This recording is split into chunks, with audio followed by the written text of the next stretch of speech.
آه، دونجا طبعا كان عامل ماتش كبير جدا، فارق جدا. مركزه مركز ستة.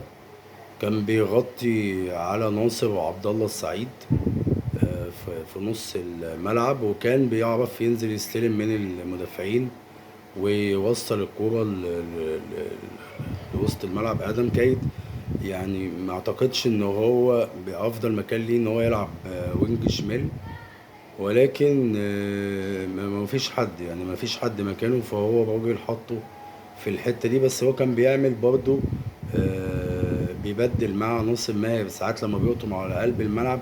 كان ناصر هو اللي بيحط نفسه مكانه ناحية الشمال، وهو الجون حتى جه بالطريقة ديت. وفي كرة تانية برضو اتعملت بالشكل ده.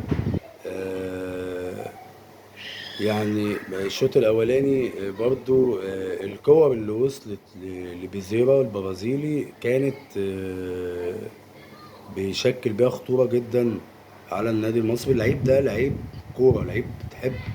مفيش حد بيفهم في الكورة او بيحب الكورة، اهلاوي زملكاوي اسماعيلاوي ايا يكن هو بيشجع ايه، مش هيحب ان الولد دوت الكورة توصل له. ان هو بيمتعك، بيفرجك على مهارة وعنده جرأة، وبيروح واحد لواحد، واحد لاتنين، واحد لتلاتة، ما بيفرقش معاه خالص. ومركز جدا في الملعب. عمل خطورة برضه في كذا كورة، كذا كورة عدى بيها. في كورة مع عمر جابر وكان ممكن تيجي بس هي حطها في الضيقة.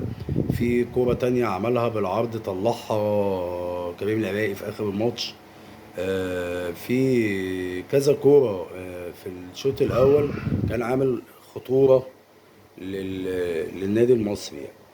فاللعيب ده أعتقد إن الفرق اللي في الدوري اللي هتقابل الزمالك لو ركزت معاه كتير هتعمل مشاكل لنفسها، لأن هو واحد على واحد شاطر جدا فيه.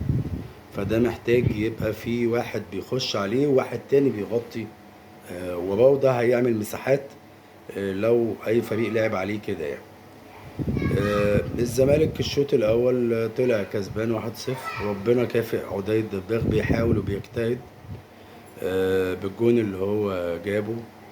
وهو فيرود وعنده حاجة برضه، بس لسه يعني لسه محتاج برضه يشتغل على نفسه في حاجات كتير جدا عشان يبدأ يبقى على مستوى ان هو يبقى راس حربة بتاع نادي الزمالك يعني.